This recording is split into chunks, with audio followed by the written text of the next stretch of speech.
સુપ્રભાતમ। આપણી શાળામાં છેલ્લા 4 દિવસથી એક શિબિર ચાલી રહી છે, જેનું નામ છે જીવન ઘડતરના 7 સોપાનો। તેનો આજે ચોથો દિવસ એટલે કે છેલ્લો દિવસ, અને આ શિબિરમાં શમણજી આપણને પોતાનો અગત્યનો સમય કાઢી અને રોજ થોડું થોડું જ્ઞાન પીરસે છે, જેથી આપણને જીવનશૈલી કેવી રીતે હોવી જોઈએ તેની ખબર પડે। તો ગઈકાલનો દિવસ એટલે કે ત્રીજો દિવસ, અને ત્રીજા દિવસના રિવ્યૂ આપણે સાંભળીએ તો હું રાઠવા નીરુબેનને વિનંતી કરું કે ગઈકાલના દિવસના રિવ્યૂ વ્યક્ત કરે। કોઈ એક નિયમ બનાવો એટલે કામની શરૂઆત થાય, અને નિયમની આદત બનાવો એટલે સફળતાની શરૂઆત થાય। સૌને સુપ્રભાત। મારું નામ રાઠવા નીરુ છે। હું ધોરણ 10માં અભ્યાસ કરું છું। અત્રે ઉપસ્થિત આધ્યાત્મિક વીર એવા શ્રમણશ્રુત પ્રજ્ઞજી, આપણી શાળાના નિયામક શ્રી ભીમસિંહ બાપુ અને શિક્ષકો તથા વિદ્યાર્થી મિત્રો, આજે તારીખ 23 જૂન 2026ને મંગળવાર આપણી શાળામાં છેલ્લા 4 દિવસથી 7 સોપાનની શિબિર ચાલી રહી છે, જેના વિશે હું મારા મંતવ્ય રજૂ કરવા માંગુ છું। જેમાં ગઈકાલે આપણે સોપાન 4 અને 5 બે સોપાન શીખ્યા હતા। તેમાં પહેલું સોપાન હતું કે સ્વચ્છતા જાળવવી। કહેવાય છે કે સ્વચ્છતા ત્યાં પ્રભુતા હોય છે। સ્વચ્છતાના નિયમ હતા કે જેમાં સ્વચ્છતા કેવી રાખવી જોઈએ અને ક્યાં ક્યાં રાખવી જોઈએ। તો એમાં હતું કે શરીરની સ્વચ્છતા રાખવા જોઈએ, સ્વસ્થ કપડાં પહેરવા જોઈએ, અને ભોજન પહેલાં અને શૌચાલય ગયા પછી હાથ ધોવાની ટેવ પાડવી જોઈએ। નખ વાળ કાપેલા હોવા જોઈએ, અને તેમાં એક સંકલ્પ લેવડાવ્યો હતો કે જેમાં દર અઠવાડિયે એક દિવસે નખ કાપવા જોઈએ વગેરે જેવા નિયમો લેવડાવ્યા હતા આપણને। અને ત્યાર પછી સમયનું પાલન કરવું જોઈએ। બીજો નિયમ, ચોથો સોપાન હતો જેમાં તેમાં સમય ફિક્સ ન રાખવો જોઈએ। આપણે કંઈક કામ કરવું હોય તો તેના પહેલા દિવસનું આયોજન કરી રાખવું જોઈએ, અને ગમે ત્યાં આપણે જવાનું હોય તે 5 મિનિટ પહેલાં જવું જોઈએ। આપણા જીવનમાં સમયનું ખૂબ મહત્વ છે। આપણે સમયનો સદઉપયોગ કરવો જોઈએ। જો સમયને આપણે સાચવી લઈશું તો સમય આપણને એક દિવસે સાચવી લેશે। હું છેલ્લે એટલું જ કહીશ કે શ્રમણજીને કે આવી જ પ્રગતિ અમારી શાળામાં આપતા રહો એવી નમ્ર વિનંતી। અસ્તુ। ખૂબ સરસ નીરુ દીદી। તો આપણે આજનો ચોથો દિવસ એટલે કે છેલ્લા દિવસનો શુભ આરંભ કરીએ। તો હું શમણજીને વિનંતી કરું કે આજના છેલ્લા દિવસની એટલે કે ચોથા દિવસની શુભ શરૂઆત કરે। આજે પુરુષાર્થ વિદ્યાનિકેતન ભાનવડના આંગણે જીવન ઘડતરના 7 સોપાન એ અંતર્ગત 2 મુદ્દા ઉપર આજે ડિફરન્ટ એપ્રોચથી એક અલગ પદ્ધતિથી આ 2 વિષયની ચર્ચા કરીશું। આ પદ્ધતિનું નામ છે બ્રોડકાસ્ટ। આજે બ્રોડકાસ્ટ મેથડથી આ બાળકોની વચ્ચે અને તમારી બધાની સાક્ષીએ ઓપન ચર્ચા કરવાની છે। એ 2 વિષય છે, એક વ્યસન મુક્તિ અને બીજો સંબંધોની સમજણ અને વ્યસન મુક્તિ।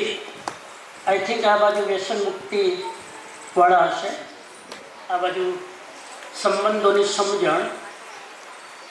આ બાળકોને આ 2 વિષય આપવામાં આવી દીધા છે। મને ખબર નથી આ બાળકો શું પૂછવાના છે। આ બાળકોએ એમની રીતે આ વિષયના અનુસંધાનમાં પોતાની જિજ્ઞાસાઓ સેટ કરી છે। મને જરાય ખબર નથી કે what they are going to ask me. Let's see. તો આપણે લાઈવ મોડ ઉપર બ્રોડકાસ્ટ સ્ટાઇલમાં આ લોકો સાથે ઓપનલી ચર્ચા કરીશું। ડિબેટ, આમ તો કહેવાય સંવાદ કેફે। આ રિયલ સંવાદ કેફે આજથી ચાલુ થઈ ગયો છે। સંવાદ છે, કેફે નથી. કેફે બચાય કોફી બધું એ મૂકવું પડે. એટલે આપણે સંવાદના રૂપમાં, જેને બ્રોડકાસ્ટ કહેવાય, એ રીતે આમની સાથે લગભગ 20 મિનિટ આ બંને મુદ્દા ઉપર સંવાદ કરીશું. તમે નક્કી કરો પહેલાં કઈ બાજુથી ચાલુ કરવું છે, શું પ્લાન છે? કે રેન્ડમલી બે બાજુથી ગમે તે પ્રશ્નો કરો. ચલો, તો એ વધારે લાઈવ થશે. તો તમારે લોકોને સાંભળવાનું છે. આ લોકો મારી સાથે બંબાર્ડિંગ કરશે પ્રશ્નોની, અને હું કોશિશ કરીશ એના જવાબ આપવાની. અને પછી છેલ્લે ટાઈમ રહેશે તો તમારામાંથી પણ એક ક્વેશ્ચન લઈશું, જેથી તમને પણ પાર્ટિસિપેટ કરવાનો મોકો મળે. ચલો, વિલ સ્ટાર્ટ. ઓકે, અહીંથી ચાલો. માઇક છે તમારી પાસે? Very good. વ્યસન કઈ રીતે થાય? સરસ. તમારું નામ બોલવાનું અને પછી પ્રશ્ન કરવાનો. મારું નામ ભેડા જયદેવ છે. મારો પ્રશ્ન એ છે કે વ્યસન કઈ રીતે થાય? હા, પ્રશ્ન છે વ્યસન કઈ રીતે શરૂ થાય છે? માણસ વ્યસનમાં કેવી રીતે શરૂઆત કરે છે? આ બહુ જ ઇન્ટરેસ્ટિંગ ક્વેશ્ચન છે. વ્યસન શરૂ થાય છે દેખાદેખીથી. માણસની અંદર કોઈ પ્લાન ન હોય વ્યસન કરવાનો. માણસની અંદર ઈચ્છા પણ ન હોય કે હું કોઈ વ્યસન કરું, પણ એન્વાયરમેન્ટ એવું હોય, સર્કલ એવું હોય, આપણા મિત્રો એવા હોય, એને જોઈને દેખાદેખી કરીને એ કરતું હોય, એ આપણને થોડું પ્રેશર કરે. અને આપણો મિત્ર હોય, આપણે મિત્રને ગુમાવવું નથી, એટલે મિત્રની વાત માનવા ખાતર આપણે બિલકુલ સામાન્ય સ્ટેપથી વ્યસનની શરૂઆત કરીએ. અને પછી ધીરે ધીરે હમણાં જ વાત કરીને કે વ્યસન પછી ટેવ બને, અને ટેવ પછી ધીરે ધીરે માણસને એડિક્ટેડ કરે, અને પછી માણસને એના વગર ચાલે નહીં. એટલે દેખાદેખીથી વ્યસન થાય, નંબર 1. નંબર 2, મિત્રોના પ્રેશરથી વ્યસન થાય. કોઈ મિત્રો આપણને પ્રેશર કરે, ફોર્સ કરે, અરે યાર આટલું લઈ લે ને, એકવાર ચાખવામાં થોડું કઈ વ્યસન થાય, એકવાર ચાખવામાં થોડું તારું પતન થવાનું. એમ એકવાર કરી લે, અહીંથી વ્યસનની શરૂઆત થાય. એને અંગ્રેજીમાં કહેવાય પિયર પ્રેશર. મિત્રોનું પ્રેશર આવે એટલે વ્યસન શરૂ થાય. તો મૂળ કારણ 2 છે, દેખાદેખી અને મિત્રોનું પ્રેશર. ત્રીજું કારણ છે જે તમને લાગુ જલ્દી નથી પડતું. કોલેજમાં ભણતા હોય ને કેરિયર બનાવતા હોય ને જોબ કરતા હોય, બિઝનેસ કરતા હોય, એવા યંગ લોકોને લાગુ પડે. અને ત્રીજું કારણ છે ટેન્શન. બહુ એન્ઝાયટી ને બહુ સ્ટ્રેસ આવે એટલે માણસને ભૂલવા માટે વ્યસનના રસ્તે જાય. આ 3 કારણ છે જેના લીધે માણસ વ્યસનની શરૂઆત કરે છે. બીજાને ચાન્સ આપજો. હા, ઓકે, ગો હેડ. વ્યસનનું શિક્ષણમાં કઈ અસર પડે? પ્રશ્ન છે કે વ્યસન કરવાથી આપણા શિક્ષણમાં, આપણા અભ્યાસમાં એની અસર થાય? ચોક્કસ થાય.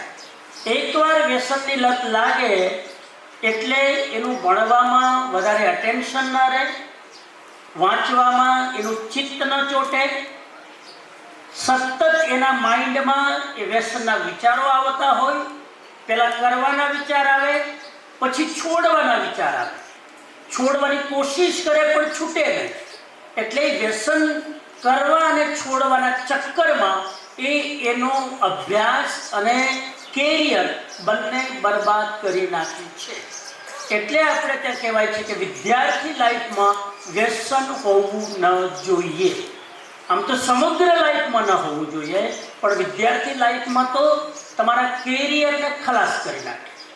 યા તો તમે વ્યસન કરો અથવા કેરિયર કરો. એવી કોઈ વિદ્યાર્થી એવો તમને જોવા નહીં મળે કે વ્યસનમાં ડૂબેલો હોય અને કેરિયર પણ બ્રાઇટ હોય. આ બંને એક સાથે જોવા નહીં મળે. નમસ્તે, મારું નામ ગટકાઈ છે અને આપણો ટોપિક છે સંબંધ. તો મેઇન તો ફર્સ્ટ ક્વેશ્ચન એ થાય કે સંબંધ એટલે શું? બહુ સરસ, સીધો જ પ્રશ્ન છે. સંબંધોની વાતો આપણે બહુ કરીએ, પણ ઘણીવાર કોન્સેપ્ટ ક્લિયર ન હોય. સંબંધ એટલે શું? સામાન્ય રીતે સંબંધ એટલે એકબીજા સાથે જોડાવવું. હું જ્યારે કોઈક વ્યક્તિ સાથે જોડાઉં છું, મેન્ટલી, ઇમોશનલી, ફિઝિકલી, સ્પિરિચ્યુઅલી, ત્યારે એને સંબંધ કહેવાય. જોડાવાના કારણ અનેક હોઈ શકે. કોઈક સ્વાર્થના કારણે જોડાય, કોઈક ઇમોશનલ કારણે જોડાય, કોઈને એકલા રહેવું ગમે નહીં એટલે સંબંધ બનાવે, કોઈકને એમ થાય કે કોઈક સંબંધ હોય તો જિંદગીમાં સારા ખરાબ સમયે આપણને કામ આવે એટલા માટે સંબંધ બનાવે. પણ સંબંધનો અર્થ થાય છે એકાબીજા સાથે ઇમોશનલી, ભાવનાત્મક રીતે અને ફિઝિકલી એક્ટિવ થઈને એકાબીજાની પ્રવૃત્તિ સાથે જોડાવવું, એનું નામ સંબંધ છે. બીજો ક્વેશ્ચન એ છે કે સંબંધના કયા કયા પ્રકારો છે? હા, સંબંધ કેટલા પ્રકારના હોય? સૌથી પહેલો સંબંધ છે મા બાપ અને સંતાનનો સંબંધ. આ સૌથી નિખાલસ અને નિસ્વાર્થ સંબંધ હોય છે. મા બાપ અને બાળકનો સંબંધ પહેલો. બીજો સંબંધ હોય છે પતિ પત્નીનો સંબંધ. ત્રીજો સંબંધ હોય છે ગુરુ શિષ્યનો સંબંધ. ચોથો સંબંધ હોય છે ભક્ત અને ભગવાનનો સંબંધ. પાંચમો સંબંધ હોય છે વિદ્યાર્થી અને શિક્ષકનો સંબંધ. છઠ્ઠો સંબંધ હોય છે વ્યક્તિનો સમાજ સાથેનો સંબંધ, વ્યક્તિનો સોસાયટી સાથેનો સંબંધ. હું સોસાયટીમાં ઇન્વોલ્વ છું, મારો રોલ છે સોસાયટી માટે એની સેવા કરવાનો, સોસાયટીમાં કોઈ વ્યક્તિને આગળ લાવવાનો, તો આ સામાજિક સંબંધ છે. તો આવી રીતે આપણે 7-8 પ્રકારના સંબંધો ક્રિએટ કરી શકીએ. અને સૌથી મોટો સંબંધ છે મિત્રનો સંબંધ, ફ્રેન્ડશિપ જેને આપણે કહીએ, મિત્રતાનો સંબંધ. સરખી ઉંમરમાં આ મિત્રતાનો સંબંધ હોય. સરખી ઉંમરમાં એક જ એજ ગ્રુપ હોય અને એ આપણે જે અરસપરસ એકબીજા સાથે મળીને બધી પ્રવૃત્તિ કરતા હોઈએ, આ મૈત્રીનો સંબંધ, આ મિત્રતાનો સંબંધ છે. તો એક આપણો સંબંધ છે. તો આવી રીતે અલગ અલગ પ્રકારના સંબંધો હોય છે. નમસ્તે, મારું નામ ગણેશ ચિરાગ.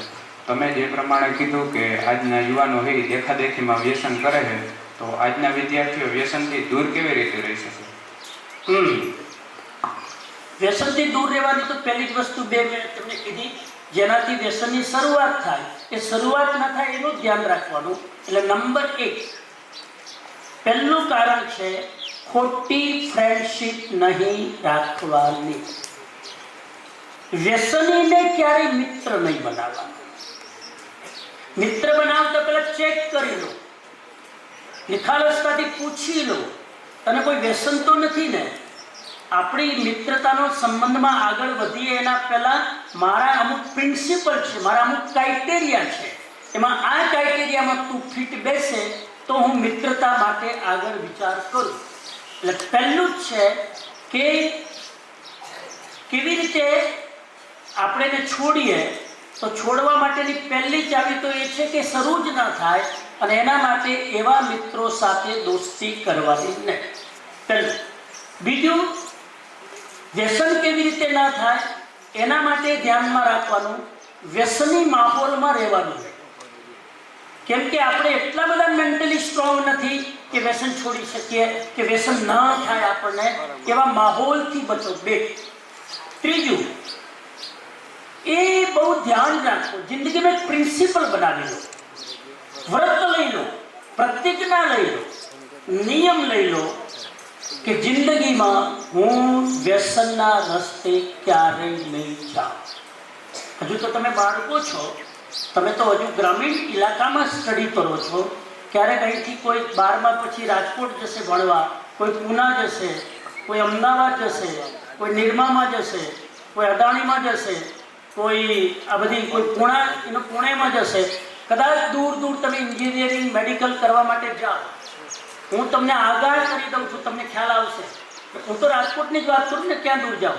રાજકોટની કોલેજોની બહાર ખુલ્લે આમ ડ્રગ વેચાય છે. અને કોલેજમાં ભણતા બાળકો ડ્રગના શિકાર છે. બીડી સિગરેટ તો નાનું વ્યસન છે, ડ્રગ જે એકવાર તમારા બ્લડમાં જાય એટલે તમારે એના ટાઈમે લેવું જ પડે. આવું એડિક્ટેડ વ્યસન છે ડ્રગનું. મેરીજુઆના, અફીમ, આ બધી તો સામાન્ય વાત છે. આ બધા જ વ્યસનો ડ્રગના છે. એટલે એવા માહોલમાં ન રહો. અને નંબર 3, પ્રતિજ્ઞા લઈ લો કે ગમે તે થાય હું વ્યસનના રસ્તે નહીં જાઉં. ટ્રાય પણ નહીં કરું. ટ્રાય કરી એટલે સમજી લેવાનું તમારું માનસિક પતન શરૂ થઈ ગયું છે. આ પુરુષાર્થ સ્કૂલના કેટલા બાળકો એવા છે, નિખાલસતાથી પછી એમને આવી કે સમજ 2 વાર ટ્રાય કર્યું. આવું ખુલ્લે એમ કે પાછું નિખાલસતા એટલી કે અમે વ્યસનનો ટ્રાય કર્યો હતો, પણ હવે ખબર પડી કે આ રસ્તે અખતરા કરાય નહીં. પછી બરબાદી થાય, પછી પસ્તાવો થાય, પછી રિગ્રેટ થાય. આ રસ્તો લપસણો છે. લપસો ત્યારે સારું લાગે, પણ પતન થાય છે આપણને દેખાતું નથી. એટલે આ રસ્તે પહેલેથી જ પ્રતિજ્ઞા લઈ લો, માઇન્ડસેટ બનાવી લો. પ્રતિજ્ઞાનો મતલબ યંગસ્ટરની ભાષામાં માઇન્ડસેટ કરી લો. લક્ષ્મણ રેખા ખેંચી લો. આ રસ્તે તો હું નહીં જ જાઉં, ગમે તે થાય. ગમે એટલું પ્રેશર આવે, ગમે એટલું માહોલ આવે, ગમે એટલું વાતાવરણ ખરાબ હોય, ગમે એવા મિત્રો ખરાબ હોય, હું મારા મિત્રને વ્યસનમાંથી બહાર કાઢીશ. એનું વ્યસન મને લાગુ નહીં પડે. આટલું મારી માનસિક દ્રઢતા હોવી જોઈએ. તો આ 2-4 વસ્તુ તમે જો ધ્યાન રાખો. અને બીજું, સ્ટ્રેસ લેવલ ના લો. બીજું, તમે એવી એક્ટિવિટી ગોતી લો, એવા શોખ ગોતી લો કે વ્યસન કરવાની ઈચ્છા જ ન થાય. યાદ રાખજો, જે માણસને જિંદગીમાં કોઈ શોખ નથી હોતો, કોઈ હોબી નથી હોતી, આવા લોકો વ્યસનના શિકાર જલ્દી બને છે. કેમ કે આનંદ માટે, ખુશી માટે કંઈક તો જોઈએ. એને સ્પોર્ટ્સમાં ઇન્ટરેસ્ટ નથી, એને પ્રવાસમાં ઇન્ટરેસ્ટ નથી, એને વાંચનમાં ઇન્ટરેસ્ટ નથી, એને બીજી કોઈ એક્ટિવિટીમાં રસ નથી. આવા વ્યક્તિ હેપી રહેવા માટે, આનંદિત રહેવા માટે, જોય માટે વ્યસનનો અખતરો કર્યા વગર નહીં. એટલે કંઈક હોબી શોધી લો, કંઈક પર્પસ શોધી લો, તો તમને વ્યસન કરવાની ઈચ્છા નહીં થાય. મારું નામ ગોલ ખુશ્બુ છે. સંબંધ સારા હોવા જોઈએ કે ખરાબ? સંબંધ હોય એ સારા હોવા જોઈએ કે ખરાબ? કેમ કે અમુક સમયે સંબંધ હોય ને એ આમ સારા લાગે, ને અમુક સમયે ખરાબ સારા લાગે. અમુક સમયે ખરાબ સંબંધ સારા. હા, કેમ કે જો અમુક જગ્યાએ આમ ઝઘડો કે ટૂંકમાં થાય તો આપણે એમ થાય કે ઓને બોલાવી નથી, એટલે એનો આપણો સંબંધ તો કટક થયો. એટલે એમ સારા આવવા જોઈએ કે ખરાબ? અને ખરાબ સંબંધ હોય તો એ કેમ ના આવવા જોઈએ? પેલી વસ્તુ એ છે ક્લિયર, સંબંધ સારા જ હોવા જોઈએ ને, ખરાબ સંબંધ થોડા હોવા જોઈએ.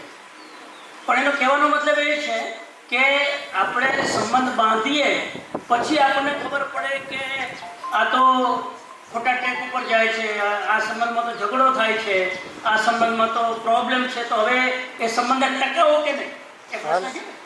એ સંબંધને ટકાવો કે નહીં એનો સીધો જવાબ એ છે, ચોક્કસ એ સંબંધને ટકાવવામાં કંઈ જ વાંધો નથી. મારી ભૂલ થઈ હોય તો હું ઝૂકી જાઉં, એની ભૂલ થઈ હોય તો એને પ્રેમથી સમજાવો કે તે આવું કર્યું છે એ મને ગમ્યું નથી, એટલે મહેરબાની કરીને બીજી વાર કોશિશ કર કે આવું વર્તન મારી સાથે નહીં, તું કોઈ સાથે ના કર. આવું વર્તન તારા મનમાં અનેક લોકો પ્રત્યે દુશ્મની ઊભી કરશે. એટલે એને પ્રેમથી, એના મૂળ હોય ત્યારે એને સમજાવી દો કે તે આ કર્યું મને ગમ્યું નથી, એટલે પ્લીઝ મારી સાથે ફ્રેન્ડશિપ રાખવી હોય તો આવું વર્તન મહેરબાની કરીને ના કર. પ્રેમની ભાષા એક એવી છે કે કોઈ પણ માણસ સમજી શકે. ક્રોધની ભાષા બધાય સમજતા નથી, ખાલી મૂર્ખ સમજે. ક્રોધની ભાષા માત્ર ને માત્ર મૂર્ખ સમજે. એ પ્રેમની ભાષા પાછું સમજતો નથી. મૂર્ખને તમે પ્રેમથી કહો ને બેટા ટાઈમ પર સ્કૂલ આવજો, એ હસતો જ હોય, એને કઈ અસર ન થાય. મૂર્ખને ક્રોધની ભાષા અને સમજદારને પ્રેમની ભાષા. એ ઈશારામાં સમજી જાય કે સરે મને ટકોર કરી છે ને, એટલે આ ભૂલ બીજી વાર નહીં થાય. તો એવી રીતે એને સમજાવી અને તમે કરો જેથી તમારો સંબંધ બગડે નહીં. નમસ્તે, મારું નામ નાના રાવભાઈ છે. હું આજે તમારી સમક્ષ કેટલાક પ્રશ્નો મૂકીશ. વ્યસન મુક્ત ભારત માટે વિદ્યાર્થીઓ શું યોગદાન આપી શકે? Very good. હવે પુરુષાર્થ સ્કૂલ સુધી સીમિત નથી, આ વાત હવે નેશનલ લેવલ પર જાય છે. ભારતને વ્યસન મુક્ત કરવું હોય, ભારત વર્ષને વ્યસન મુક્ત કરવું હોય તો વિદ્યાર્થીઓ પોતાનું શું યોગદાન આપી શકે? Very good question. વ્યસન બહુ સારું છે. પહેલું તો એક અભિયાન ચલાવો, વ્યસન મુક્તિનું અભિયાન. વ્યસન મુક્તિનું અભિયાન ચલાવો.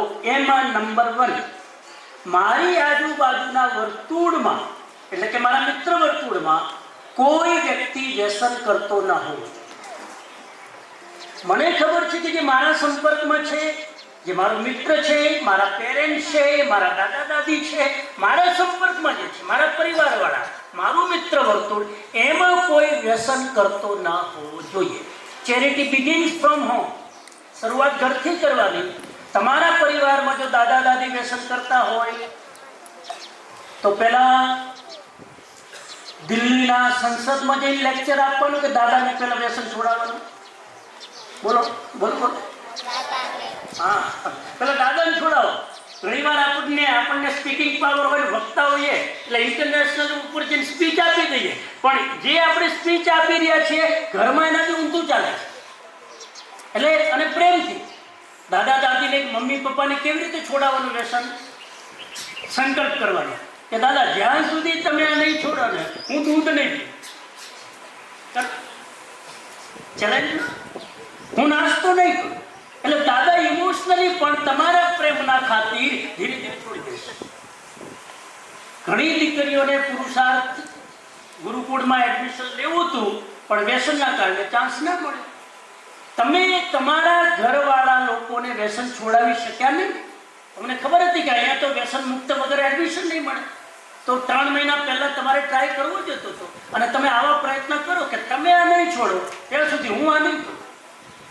હું ખુલ્લા પગે ચાલીશ. જ્યાં સુધી મારા મમ્મી પપ્પા વ્યસન નહીં છોડે હું ખુલ્લા પગે ચાલીશ.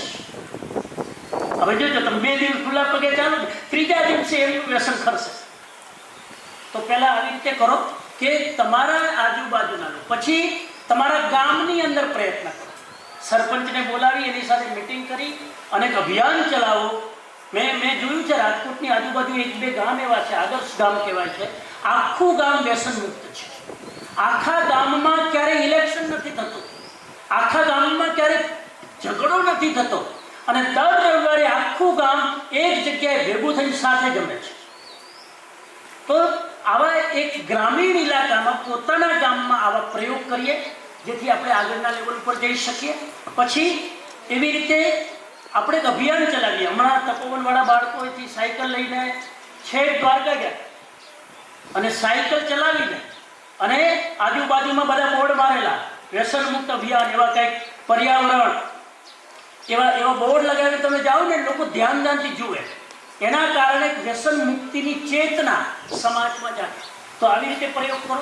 આમ એટલે મારો કહેવાનો અર્થ એ છે કે નાના લેવલથી પ્રયોગ કરતા કરતા કરતા તમે નેશનલ લેવલ સુધી વ્યસન મુક્તિનું અભિયાન ચલાવો.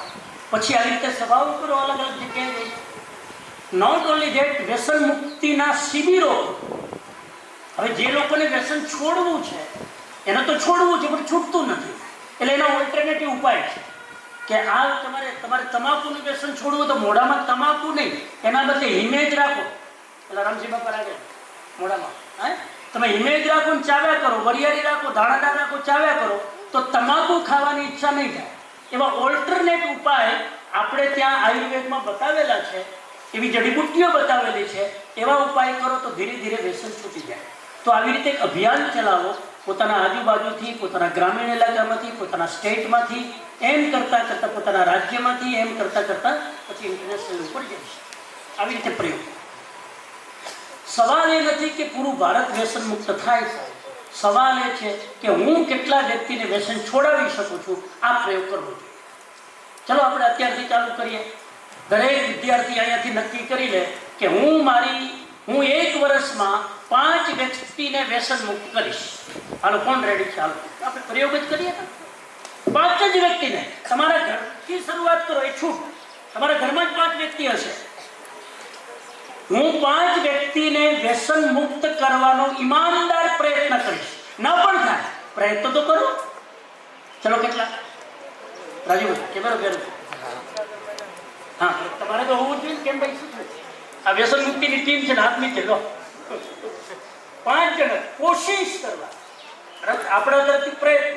એવું આપણને ગિલ્ટી ફીલ ન થાય એટલે પ્રયત્ન નથી કર્યો. વેરી ગુડ, બહુ અચ્છા, જોરદાર તાલી. અમે તો કરીએ જ છીએ. ઓન પ્રિન્સિપલ અમારી તો ટેવ છે. અમે ક્યારેક રિક્ષામાં જતા હોઈએ તો એ ડ્રાઈવરને પૂછીએ કે કંઈ વ્યસન નથી, આમ ખબર જ પડી જાય. પછી એને અમે થોડા પ્રેમથી સમજાવીએ, થોડી લાલચ આપીએ. ક્યાંક લાલચ પણ આપવાની કે તમે જો આ છોડી દો ને તો હું તમને આ ગિફ્ટ આપીશ, તમે આ છોડી દો તો હું આ કરીશ. લાલચ પણ આપો, પૈસા પણ આપો. કોઈ કેવી રીતે છોડી શકે એની કમજોરીને પકડીને એને પ્રોત્સાહન આપીને, પારિતોષિક આપીને પણ તમે છોડાવો. તો આ થવો જોઈએ પ્રયોગ. અને એ પ્રયોગ કરો કે અમે તો નહીં જ કરીએ, પેલા અમે તો નહીં જ કરીએ. આજથી કોઈ બાળકો પ્રતિજ્ઞા કરી શકો કે જિંદગીભર તમાકુ, બીડી, સિગરેટ, ડ્રગ, દારૂ આ વ્યસન તો અમે નહીં જ કરીએ. કેટલા હાથ ઉપર કરે? ચાલો,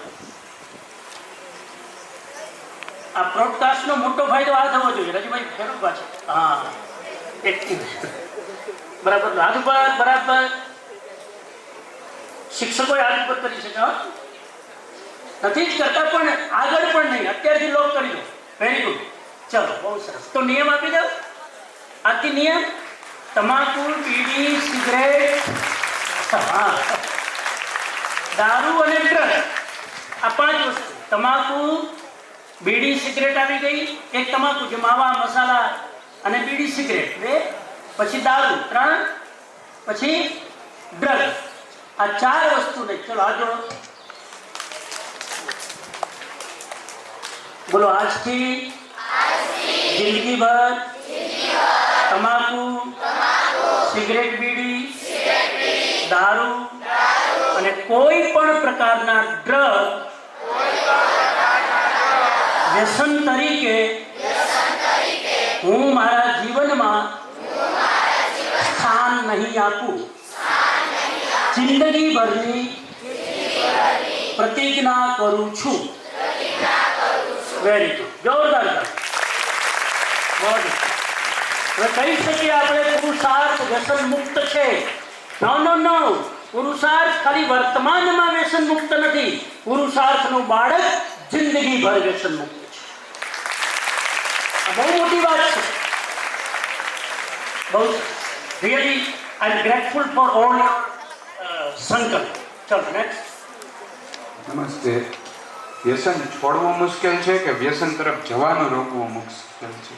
વ્યસન તરફ જવાનું મુશ્કેલ કે છોડવું? જવાનું રોકવું મુશ્કેલ છે કે વ્યસન છોડવું મુશ્કેલ છે? હા, ક્યા બાત હે. પ્રશ્ન સમજાય કે? પ્રશ્ન સમજવો જ અઘરો છે, સમજી લો જવાબ આવડી જાય. વ્યસન તરફ જવાનું અઘરું છે. આમ વ્યસન કરવા તરફ જવાનું આપણે ખબર હોય કે હવે ધીરે ધીરે આપણે શરૂ કરી રહ્યા છીએ. ધીરે ધીરે પેલો ઓફર આવે, પછી ધીરે ધીરે આપણું મન તૈયાર થાય, પછી ધીરે ધીરે આમ હાથમાં લઈએ, ઘણી વાર હાથમાં લઈને મૂકી દઈએ, ધીરે ધીરે અખતરો કરીએ. એ અઘરું છે. એટલે કે રસ્તે જવું, અથવા તો ઓલરેડી વ્યસન થઈ ગયું છે એને છોડવું અઘરું છે. તમારામાંથી કોણ જવાબ આપશે? યસ. વ્યસન છોડવું અઘરું છે. બરાબર. ઓકે. કારણ કે વ્યસન કરી લીધું પછી છોડવાનું મન ના થાય, એટલે વ્યસન છોડવું અઘરું છે. જાય તો આકર્ષિત તો થઈ જાય, ઈ તો આકર્ષિત આપણે વ્યસન કરી જ લઈ, પણ કર્યા પછી છોડવું અઘરું છે. જોરદાર તાળી, જોરદાર. Very good, right answer. વ્યસન તરફ જવામાં તો હજુ આખી બાજી તમારા હાથમાં છે. સમજો, વ્યસન તરફ જવામાં તો હજુ આખી બાજી તમારા હાથમાં છે. હજુ તમારું બોડી ડિમાન્ડ નથી કરતું, તમારો નર્વસ સિસ્ટમ ને ટેવ નથી પડી, ખાલી માનસિક કમજોરી આવી છે. વ્યસન તરફ જવામાં ખાલી માનસિક કમજોરી છે કે તમે જવાની ટ્રાય કરો. એ માનસિક કમજોરીને મનોબળ દ્વારા અટકાવી શકો. પણ એકવાર લાગુ પડી ગયું ને એટલે તમારે નર્વસ સિસ્ટમને ની ટેવ પડે. તમે જોજો, જે લોકો વ્યસન કરે ને, જે લોકો સિગરેટ પીવે, 1 સિગરેટ પીવે એટલે 2 કલાક મેક્સિમમ એની અસર રહે. હવે 2 કલાક પછી એને પીવી નથી, પણ એનું નર્વસ સિસ્ટમ, એનું સ્નાયુ તંત્ર ડિમાન્ડ કરે છે, કેમ કે એ એના વગર ટકી નહીં શકે. એટલે 2 કલાક પછી તમારું બોડી ડિમાન્ડ કરે છે, સ્નાયુ તંત્ર ડિમાન્ડ કરે છે. એટલે વ્યસન છોડવું સૌથી અઘરું છે. વ્યસન તરફ ન જવું બહુ સહેલું છે. થોડુંક મનોબળ રાખો, થોડુંક સંકલ્પ કરી લો. મરી જાઓ તો પણ આ રસ્તે નહીં જાઓ. ભલે મારી ઈચ્છા થાય, ભલે મને બીજાને જોઈને લાર ટપકે છે, પણ નહીં કરવું એટલે નહીં કરવું. માઇન્ડસેટ એમાં તમે અટકાવી શકો. એકવાર ગયા પછી અટકવું બહુ જ અઘરું છે. લોકો કેટલા વ્યસન મુક્તિના શિબિરો કરે. હવે તો રિહેબ સેન્ટર ચાલે છે. જેમ દારૂ માટે રિહેબ સેન્ટર છે, એમ વ્યસન છોડવાનું રિહેબ છે. તમારે અઠવાડિયું માહોલમાં રહેવું પડે, ડૉક્ટરના ગાઈડન્સમાં, અને ધીરે ધીરે તમને એમાંથી રિવર્સ કરે. એટલે agree, very good answer, thank you. Agree, સરસ. ચલો આગળ. મારું નામ સર્વેયાંજલિ છે. લાગણીના સંબંધ વધારે ટકે કે લોહીના સંબંધ? અંજલિબેનનો ક્વેશ્ચન સરસ છે. આ બધું એક વન વે લેક્ચર આપીએ તો આ બધું કવર ન થાય. લાગણીના સંબંધ વધારે ટકે કે લોહીના સંબંધ? ઇન્ટરેસ્ટિંગ ક્વેશ્ચન છે. જવાબ બહુ સિમ્પલ છે. લોહીના સંબંધમાં ન ટકે તો સ્ટોક માર્કેટની જેમ ધમ દઈને પડે. સ્ટોક માર્કેટનું ઠેકાણું ખરું? સ્ટોક માર્કેટનું કોઈ ઠેકાણું નહીં. એમ લાગણીવાળા સંબંધો, સાહેબ બહુ ક્લિયર ક્વેશ્ચનની અંદર જ આન્સર છે. લાગણીથી બંધાયેલો સંબંધ, જેવી લાગણી એવો સંબંધ. લાગણી કેટલી બધી ચંચળ છે, લાગણી જ આપણી એટલી બધી બદલાતી રહે છે, લાગણી જ આપણી એટલી બધી અપ એન્ડ ડાઉન થતી હોય છે. એટલે એની સાથે ટકેલો સંબંધ જાજો ટકશે. એટલે લાગણીઓના સંબંધ જો એકબીજાની અન્ડરસ્ટેન્ડિંગ હોય, એટલે હું એક શબ્દ બીજો વાપરું, ઇમોશનલ ઇન્ટેલિજન્સ. તમારી લાગણીમાં જો તમે સમજણ વાપરો, એ સમજણ તમારી લાગણીને કંટ્રોલ કરે, તો લાગણીના સંબંધ જિંદગીભર ટકે. અમારો ભીમસિંહભાઈ સાથે કેવો સંબંધ છે? લાગણી તો બની શકે કે જિંદગીભર ટકે. કેમ કે એની પાછળ જો અન્ડરસ્ટેન્ડિંગ હોય, એની પાછળ જો સમજણ હોય, એની પાછળ જો ત્યાગ ભાવના હોય, તો જિંદગી પર ટકે. પણ એની પાછળ જો સ્વાર્થ હોય, એની પાછળ જો લાલચ હોય, તો કદાચ જિંદગી પર ના પણ ટકે. એટલે લાગણીમાં એ જોવાનું છે કે એની પાછળ તમારી સમજણ કેટલી છે. એનો આન્સર આટલો છે, લાગણી સાથે સમજણ હોય તો લાગણીનો સંબંધ પણ લાંબો ટકે. અને એ સંબંધ માણસને દરેક મોડ ઉપર જિંદગીના કામ આવતો હોય છે. જ્યારે બ્લડ રિલેશન, લોહીનો સંબંધ એ સ્થિર છે, એમાં બહુ અપ એન્ડ ડાઉન પણ નથી આવતું, બહુ રિસ્ક પણ નથી આવતું. અને એ સંબંધમાં જો સાચી લાગણી ભળે તો ઘણીવાર એ બ્લડના સંબંધો પણ જિંદગીને નવી દિશા આપતા હોય છે.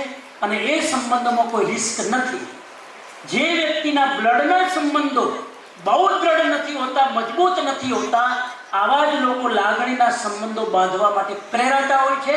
અને એના માટે ફ્રેન્ડશીપ, એના માટે દોસ્તી, એના માટે આ બધું કરવાનો ટ્રાય કરતા હોય છે. ઘરમાં સંબંધોથી સુખ નથી મળતું, એટલે એવા લોકો બહાર સંબંધો શોધતા હોય છે. ભાઈ બહેન સાથે નથી જામતું એટલે બહાર ફ્રેન્ડશીપ કરશે, મા બાપ સાથે નથી જામતું એટલે બહાર ફ્રેન્ડશીપ કરશે. એટલે ઘરના સંબંધોને મધુર બનાવવાની કોશિશ કરો.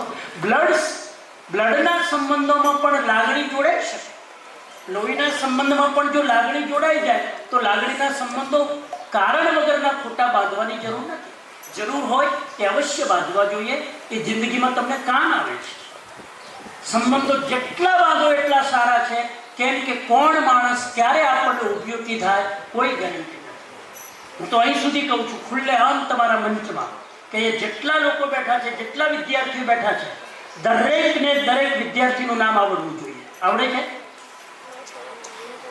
દરેક વિદ્યાર્થીને સમણજી ગુરુકુલમમાં રહેતી દીકરીઓને, જેટલી દીકરીઓ છે 201 લગભગ, દરેક દીકરીને દરેક દીકરીનું નામ આવડે છે? દરેકનું બધા રૂમમાં એ આવડવું જોઈએ. નંબર 1, તમારા રૂમની દીકરીઓ સાથે ફ્રેન્ડશિપ ના કરો, બીજા રૂમની દીકરીઓ સાથે પણ પરિચય કરો, એનું બેકગ્રાઉન્ડ જાણો. 200 દીકરીઓ તમારી હોસ્ટેલમાં છે, એ 200 દીકરી સાથે એટલી ફ્રેન્ડશિપ કરો ને, અને એ 200 દીકરી જિંદગીમાં કયા કયા ફિલ્ડ ઉપર જશે, તમને જિંદગીમાં કેટલું ઉપયોગી બની શકે. આજકાલ દરેક સ્કૂલવાળા રીયુનિયન પ્રોગ્રામ રાખે છે વિદ્યાર્થીઓ, આપણે રાખીએ છીએ. આ રીયુનિયન એટલે આપણે ફરી ભેગા થઈએ અને કોણ કયા ક્ષેત્રમાં કામ કરી રહ્યું છે જાણીએ. એટલે એ ટાઈપની મિત્રતા નિર્દોષ મિત્રતા હોવી જોઈએ, નિખાલસ મિત્રતા હોવી જોઈએ, એકબીજાને ઉપયોગી થવાની મિત્રતા હોવી જોઈએ. એમાં સ્વાર્થ ન હોવો જોઈએ, ઉપયોગી થવાની ભાવના હોય. જી હા હીરાભાઈ, માહિતી આપો. સંબંધોની વાત આવી છે ત્યારે હું હંમેશા વિદ્યાર્થીને એ કહેતો હોય, સંબંધ સૌથી મોટી વસ્તુ છે. સંબંધમાં ક્યારેય પૈસો ન આવે, સંપત્તિ ન આવે તો કોઈ પણ જગ્યાએ સંબંધ સારો ટકી રહેતો હોય છે. એટલે સંબંધોની અંદર પૈસો ન હોય, આજે આપણી પુરુષા સ્કૂલ છે સંબંધો ઉપર ટકી રહી, પૈસા ઉપર નહીં. પૈસો એક નથી સ્કૂલની અંદર તો કોઈ પણ કામ કરી શકાય, કારણ કે સંબંધ મહત્વનો છે. એટલે વિદ્યાર્થી હંમેશા કોઈ પણ જગ્યાએ કોઈ ભાગમાં વસ્તુ આવે કે મિલકતની અંદર ભાગ હોય ત્યાં એ થોડી ઓછી આવે પણ સંબંધ જાળવી રાખશે તો એને ક્યારે નુકસાની નહીં પહોંચે. બિલકુલ જોરદાર. પુરુષાર્થ સ્કૂલ મેનેજમેન્ટથી લઈ ઉપરથી લઈ નીચે સુધી વિદ્યાર્થીઓ, વાલીઓ, શિક્ષકો આ બધું જ સંબંધોથી ચાલે છે. આટલા બધા ટીચર અહીંયા છે કે ડેડિકેટેડલી અહીંયા પોતાની સેવા આપે છે. હું સેવા શબ્દ વાપરું છું. આ ખાલી જોબ નથી, જોબ તો આનાથી પણ સારો અને આનાથી પણ વધારે પૈસાવાળો જોબ મળી જાય, પણ અહીંયા સંબંધો છે, અહીંયા લાગણી છે, અહીંયા પ્રેમ છે, અહીંયા સ્વતંત્રતા છે. તમને જે કામ કરવું હોય તમે સ્વતંત્ર છો, તમારી જેટલી ટેલેન્ટ અહીંયા બાળકોમાં રેડી શકો એટલી રેડવાની તમને છૂટ છે. એટલે આ સંબંધોથી ચાલે છે.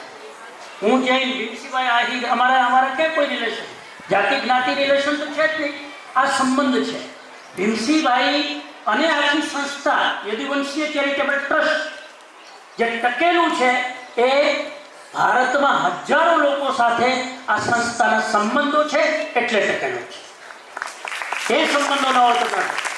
અને એના માટે એક વાત કહી દઉં, સંબંધો ટકાવવા હોય તો ત્યાગ કરતા આવડવું જોઈએ. સંબંધ ન ટકે રે ત્યાગ વિના, ત્યાગ વિના સંબંધ ન ટકે. અરે સાહેબ, તમારે બે મિત્રોએ મૂવી જોવા જવું હોય ખાલી, તોય બેમાંથી એમ થાય કોણ ટિકિટના પૈસા આપશે, અને પછી આમ કરે એટલા બધો પેલો ઉધાર બિચારો આપી દે, અને એને ઉધારને ખબર પડી જાય કે કંજૂસીઓ છે, કઈ કાઢશે નહીં, ખિસ્સામાં હાથ ના જાય પણ બહાર કાઢતો નથી. સમજાય ગયું? એના માટે ત્યાગ કરતા આવડવું જોઈએ. અને તમે જેટલો ત્યાગ કરો છો ને, કુદરત તમને એનું વળતર આપી દે છે. એટલે બહુ ચિંતા નહીં કરવાની કે આવો મિત્રતા માટે આટલું બધું છોડવું પડે. છોડો સાહેબ, કુદરત આપવા તૈયાર છે. હા, તો એ રીતે આપણે મૂળાનો જવાબ એ છે, સંબંધો બહુ જરૂરી છે. દરેકના નામ યાદ રાખજો, દરેક શિક્ષકોના નામ યાદ રાખજો. નોટ ઓનલી નામ, એનું બેકગ્રાઉન્ડ પણ. ક્યારેક મિત્રતા હોય તો પૂછો તમારી લાઈફમાં કેવી રીતે આગળ આવ્યા, તમારા સંઘર્ષો કયા છે, તમારી લાઈફમાં સારી વસ્તુ શું બની. અહીંયા સ્કૂલમાં આપણે ભણીએ છીએ પણ દરેક બાળકને તમે મળો ને તો એક નવો ઇતિહાસ જાણવા મળે, અને એ કેટલું શીખવાડે આપણને. આ શીખવા જેવું છે. આ શિક્ષણ જિંદગીભર કામ આવશે. દરેકની લાઈફ સ્ટોરી તમને ખબર હોવી જોઈએ. ક્યારેક આવીને પૂછો કોઈ ટીચરને કે તમારી લાઈફ સ્ટોરી શું છે. હું એક વાત ઉપર બહુ ભાર મૂકું છું, દરેકની લાઈફ સ્ટોરી આપણને ખબર હોવી જોઈએ. તમે એને જઈને પૂછો, સમજી તમારી લાઈફમાં કોઈ એવો પ્રસંગ બન્યો કે તમને બહુ દુઃખ થયું હોય, પૂછો. એમાંથી આપણને શીખવા મળે. કોઈકની લાઈફ સ્ટોરીથી માણસને બહુ શીખવા મળે છે. બરાબર? તો એ શીખવાનું. અને હા, એક બે પ્રશ્ન બીજા લઈ લઈએ. સર, મારું નામ પરમાર યશ છે. આપણે વ્યસનથી પરિવારમાં કેટલી સમસ્યા થઈ, એટલે કે પરિવારના સંબંધોમાં કેટલી આમ સમસ્યા થઈ? હા, વ્યસનથી પરિવારમાં કેટલી સમસ્યા થાય. આખો પરિવાર બરબાદ થઈ જાય છે. આખો પરિવાર બરબાદ.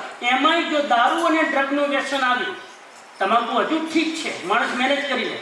દારૂ અને ડ્રગનું વ્યસન આવ્યું, પતિ પત્નીના સંબંધ ખરાબ, બાળકો અને પેરેન્ટ્સના સંબંધ ખરાબ, દાદા દાદી હોય તો એની સાથેના સંબંધો ખરાબ. જે ઘરમાં વ્યસન આવ્યું એ ઘર બરબાદ થયા વગર રહેતું નથી. ભગવાન બુદ્ધે ધમ્મપિટકમાં લખ્યું છે, તમે 1 ગ્લાસ શરાબ પીવો તમારા શરીરને બરબાદ કરે છે, તમે 2 ગ્લાસ શરાબ પીવો તમારા મિત્રોને બરબાદ કરે છે, તમે 3 ગ્લાસ શરાબ પીવો તમારા પરિવારને બરબાદ કરે છે, તમે 4 ગ્લાસ શરાબ પીવો સમાજમાં તમારી ઇજ્જત ખલાસ થાય છે, તમે 5 ગ્લાસ શરબત પીવો તમારી આત્માનું પતન થાય છે અને તમારી જિંદગી આખી ખલાસ થાય છે. આવું ભગવાન બુદ્ધે લખ્યું છે. એટલે વ્યસન એ પરિવારની બરબાદીનું કારણ છે. જે ઘરમાં વ્યસન હશે તમે જોજો, એ ઘરમાં સંસ્કારો નહીં હોય. જે ઘરમાં વ્યસન હશે એ ઘરમાં સારી આદતો નહીં હોય. જે ઘરમાં વ્યસન હશે સારું વાંચન નહીં હોય. જે ઘરમાં વ્યસન હશે સવારે યોગા નહીં કરી શકે, પ્રાણાયામ નહીં કરી શકે.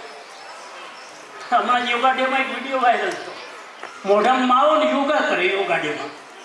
અને મોઢામાં માવો તમાકુ ખાતા હોય અને યોગા કરો, પ્રાણાયામ કરો, રિએક્શન થાય, સાઈડ ઇફેક્ટ થાય. એટલે આ બધું તમે કરી ન શકો વ્યસનમાં. એટલે પરિવાર આખો ખલાસ કરે. એટલે પહેલાં પરિવારને વ્યસન મુક્ત રાખે. સ્વામિનારાયણ સંપ્રદાયે બહુ મોટું કામ કર્યું. ભલે જે પણ એક કામ એને બહુ મોટું કર્યું કે ઘરને વ્યસન મુક્ત બનવાની કોશિશ એમણે કરી. એક આખું અભિયાન ચલાવ્યું કે દરેક ઘર વ્યસન મુક્ત બને અને દરેક ઘરમાં એક ગૃહ સભા થાય. આવા સંસ્કારો નાખવાનું કામ કર્યું છે. એટલે ઘણા લોકો, ઘણી સંસ્થાઓ સારો પ્રયત્ન કરી રહ્યા છે. તો ઘર વ્યસન મુક્ત રહેવું જોઈએ. અહીંની દીકરીઓ અને અહીંના બાળકો કમસે કમ એટલો સંકલ્પ કરે કે અહીંથી ભણીને અમે જ્યારે વેકેશનમાં જઈએ અમારું ખાનદાનને વ્યસન મુક્ત કરીશું. આટલું પણ કરે ને તો 1000 પરિવાર વ્યસનોથી બચી જાય.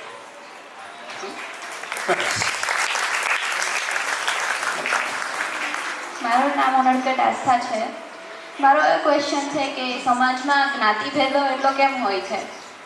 કે જેમ કે કોઈ મુસ્લિમ છે એને હિન્દુ સાથે એટલો સંબંધ બહુ હોતો નથી. જે હિન્દુઓ હોય છે એ સંબંધ રાખવા માંગે છે અને સામેવાળું હોય છે કે આ હિન્દુ છે, આવા છે, તો એ શા માટે હોય છે? આના મૂળિયા છે ને બહુ ઊંડા છે. જ્ઞાતિવાદ, જાતિવાદ, ધર્મના કારણે એકબીજાની અંદર ભેદભાવ, આના મૂળિયા અનેક પેઢીઓની પરંપરાથી ચાલતા આવે છે. એટલે એને જડમૂળથી તરત નાબૂદ કરવા બહુ અઘરા છે.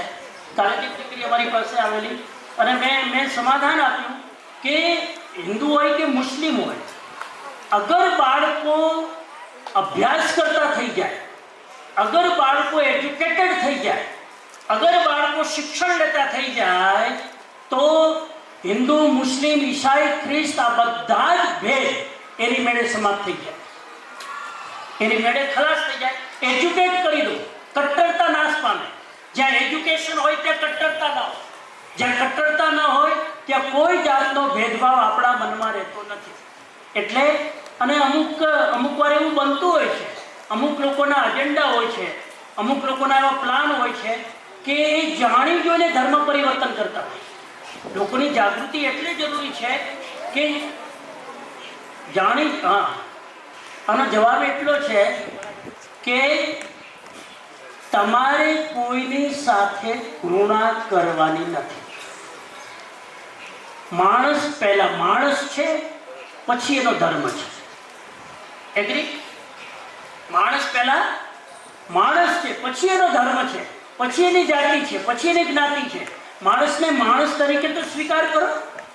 આ પહેલી વસ્તુ. એટલે મારા મગજમાં કોઈના પ્રત્યે ઘૃણા, નફરત હોવી જોઈએ નહીં. નંબર 1. નંબર 2, કોઈ વ્યક્તિ મારું ધર્મ પરિવર્તન કરતી હોય તો મારે સાવધાન રહેવાનું. સાથે સાથે આ પણ બહુ જરૂરી છે. મોટા શહેરોમાં ખૂબ ધર્મ પરિવર્તન થઈ રહ્યું છે. આખી મિશનરીઓ વર્ક કરી રહી છે. એટલે એ પણ હું તમને કહી દઉં મિત્રો કે આનો અર્થ એ નથી કે આપણે આપણું હિન્દુત્વ છોડીને ઈસાઈ થઈ જવું કે આને આ થઈ જવું. અભ્યાસ બધાનો કરો, સ્ટડી બધાનો કરો, પણ કોઈ તમને લાલચ આપીને ધર્મ પરિવર્તન કરે તો એ તમારી માનસિક કમજોરી છે. તમારે તમારા ધર્મમાં જે પણ હોય, હિન્દુના ધર્મમાં, ઈસાઈના ધર્મમાં, પોતાના ધર્મમાં દ્રઢ રહો ને, અને માનવ જાતિનું સન્માન કરો. આટલું જો આપણે કરી શકીએ. ઘણીવાર આપણે જો નિર્દોષ હોઈએ, આપણે જો કાચા હોઈએ, આપણે જો અજ્ઞાની હોઈએ, બીજા લોકો આપણા ભોળપણનો ફાયદો ઉઠાવીને ધર્મ પરિવર્તન કરાવતા હોય છે, અને પછી આગળ જઈને ઘણું બધું થતું હોય છે. એમાં આપણી સાવધાની રહેવી જોઈએ.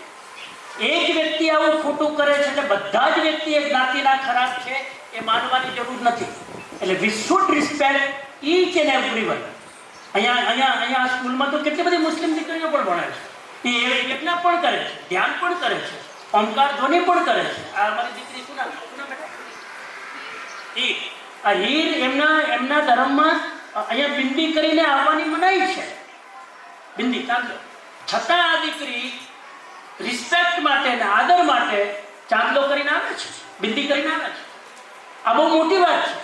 એટલે એ કહેવા માંગે છે કે આપણે શિક્ષણમાં અહીંયા જો અત્યારથી આ ઉંમરમાં ભેદભાવ કરીશું તો ક્યાં જશું? એટલે આટલું ધ્યાન રાખવાનું, કોઈના ધર્મની નફરત નહીં, બધા જ ધર્મનું સન્માન કરવાનું.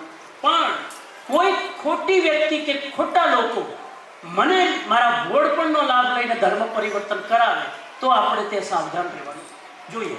હું પણ આટલા વર્ષથી તમને એ લેક્ચર આપું છું. મેં તમને કોઈને કીધું જૈન થઈ ગયા? કોઈને કીધું જૈન થઈ ગયા? ખ્યાલ આવે? મારું કામ જૈન બનાવવાનું નથી, મારું કામ સાચા મેન બનાવવાનું છે, સારા માણસ બનાવવાનું છે. એનો રિસ્પેક્ટ કરતા શીખી જાઓ. કોઈ પણ માણસ જો સારો માણસ હોય ને તો એના ધર્મનો માણસ સારો જ હોય. પછી એના ધર્મ ખરાબ ન કરે, એના ધર્મમાં પછી વિકૃતિઓ ના આવે, એના ધર્મમાં હિંસા ના આવે, એના ધર્મમાં મારકાટ ના આવે. એ ધ્યાન રાખો. બોલો કોઈ બાકી? હા, મારું નામ સાદિયા રવિ છે. મારો પ્રશ્ન એ કે વ્યસન હોય, વ્યસન કોઈક માણસને ટેવ પડી ગયું, જેમ કે દારૂ કે ચા પીવાની ટેવ, તો હવે એ વ્યસનના કારણે એ વ્યસન મુક્ત કરવા માટે કેટલો પ્રયત્ન કરે, પણ જ્યારે ચા ના પી 3 દિવસ સુધી તો એનું માથું દુખવા માંડે કે એને તાવ કે આવી જાય, તો એનું કારણ શું? એનું કારણ મેં બતાવ્યું છે. કોઈ પણ જ્યારે વ્યસન બની જાય પછી છૂટતું નથી. એનું કારણ તમારા સ્નાયુ તંત્રને એ કેફીનની, એ નિકોટીનની કે જે કોઈ એના કેમિકલ છે એની ટેવ પડી ગઈ. સ્નાયુ તંત્રને ટેવ પડી જાય એટલે સ્નાયુ તંત્ર અમુક ટાઈમ પછી એ ઉત્તેજના લીધા વગર ટકી શકશે નહીં. બીજી બાજુ આપણું મન કમજોર છે એટલે જેવું આપણું બોડી ઈચ્છા કરશે એટલે આપણે એને વ્યસન આપીએ. એ સમયે જેમ તમે કીધું કે 3 દિવસ હું ચાય નહીં પીવું, ચાયનું વ્યસન હોય, માથું દુખશે, ચક્કર આવશે, બધું હું સહન કરવા તૈયાર છું. હું 3 દિવસ ચાય નહીં પીવું. ચાયનું વ્યસન 3 દિવસમાં છૂટી જાય. 3 દિવસ ઉત્પાત મચાવશે, ટોયલેટ નહીં થાય, પેટ નહીં થાય, સાફ થાય. ચોથા દિવસે ચાયની જરૂર નહીં પડે. એવી રીતે તમાકુનું વ્યસન 1 અઠવાડિયું. જેને તમાકુ ખાવાની ટેવ હોય 1 અઠવાડિયું ટોયલેટ નહીં લાગે, ઊંઘ નહીં આવે, ચક્કર આવશે, વોમિટિંગ થશે, પણ એ બધા જ રિએક્શનમાં જો બેલેન્સ રાખી દે અઠવાડિયા પછી વ્યસન છૂટી જાય. અને નથી છૂટતું એટલે પછી આયુર્વેદિક બધા વિકલ્પો આપણે ત્યાં આવ્યા, જેથી એ જે વ્યસનના કેમિકલ છે એનું સબસ્ટિટ્યૂટ આપણે જો આપી દઈએ તો પેલું કેમિકલ છૂટી જાય. એટલે એ સ્નાયુ તંત્રને આદત પડી છે એટલે આપણને તકલીફ પડે છે.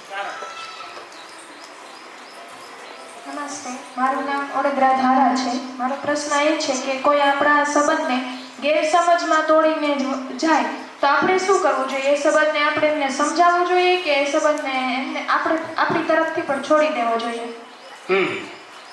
પ્રશ્ન છે કે કોઈ પણ વ્યક્તિ સાથે આપણો સંબંધ હોય અને ગેરસમજણના કારણે એ વ્યક્તિ આપણી સાથે સંબંધ ન રાખે તો શું કરવું? સંબંધને જવા દેવો કે સમજાવવું? આમાં એવું છે કે જે સમયે એ સંબંધ તોડે છે એ સમયે આપણે પોઝ કરી દેવું. એ સમયે એ વ્યક્તિ ડિસ્ટર્બ છે, ઉત્તેજિત છે, નેગેટિવ છે, હતાશ છે. એ સમયે તમારે બહુ સમજાવવાનું નહીં. 2 દિવસ રિલેક્સ મોડમાં રહેવાનું. જુઓ શું થાય છે 2 દિવસ. ઘણીવાર એને જ અહેસાસ થઈ જાય કે ના ના મેં તારી સાથે આવી રીતે નાદાનિયતથી તારી સાથે સંબંધ તોડ્યો, મારે ન તોડવો જોઈએ. લગભગ તમે 3 દિવસ ધીરજ રાખો ને તો એ પાછો આવશે. પણ આપણો પ્રોબ્લેમ એ છે કે ધીરજ રહેતી નથી. કેમ? આપણે ઇમોશનલ હોય ને, કેટલા વર્ષથી સંબંધ હતો તોડી નાખ્યો, એટલે આપણે એને હળી કરવા જઈએ તે કેમ આવું કર્યું એટલે તમે એને વધારે પેટ્રોલ આપો છો. એને બદલવું પણ હશે ને તો નહીં આવે. હા, જોયું આને ગરજ છે, જોયું આને ગરજ છે, હું નથી કરવાની, પછી એવું થાય. એટલે 3 દિવસનો ચાન્સ આપો, પેલો ઉપાય. 3 દિવસમાં પણ જો એ તમને લાગે કે એ તો આવશે જ નહીં, તો પછી તમે એની પાસે ટાઈમ લો કે મારે તારી સાથે 5 મિનિટ વાત કરવી છે, તો તને અનુકૂળ છે? ક્યારે અનુકૂળ છે? ટાઈમ લઈ લો. એ ટાઈમ આપે ત્યારે એની સાથે બેસીને જે હકીકત છે નિખાલસતાથી એની સામે રજૂ કરો. એના પછી સંબંધ રાખવો કે ન રાખવો એની ઈચ્છા. કમસે કમ આપણે ગુનેગાર ના. વ્યસનને લીધે દરરોજ કેટલા મૃત્યુ છે? વ્યસનને લીધે દરરોજ કેટલા મૃત્યુ છે? એ તો હમણાં ચેક કરી ChatGPT હમણાં ચેક કરવાનો ખબર પડી જાય. અમુક પ્રશ્નોના જવાબ માટે કંઈ ડિબેટ કરવાની જરૂર નથી. રોજના કે હવે અત્યારે આપણે હું તમને જવાબ આપી રહ્યો એટલામાં તેનો આંકડો ઊંચો નીચો થઈ જાય, બરાબર? પણ વ્યસનના કારણે જે બધા મૃત્યુ થતા એવું નથી. એકસાથે ઘણા ફેક્ટર કામ કરતા હોય. ખાવા પીવાનું ફેક્ટર, વ્યસનનું ફેક્ટર, ટેન્શનનું ફેક્ટર, અને આવા વ્યસનના કારણે હજારો, ભારતની અંદર હજારો મૃત્યુ થતા હશે ચોક્કસ. જ્યારે ચેક કરો ને ChatGPT.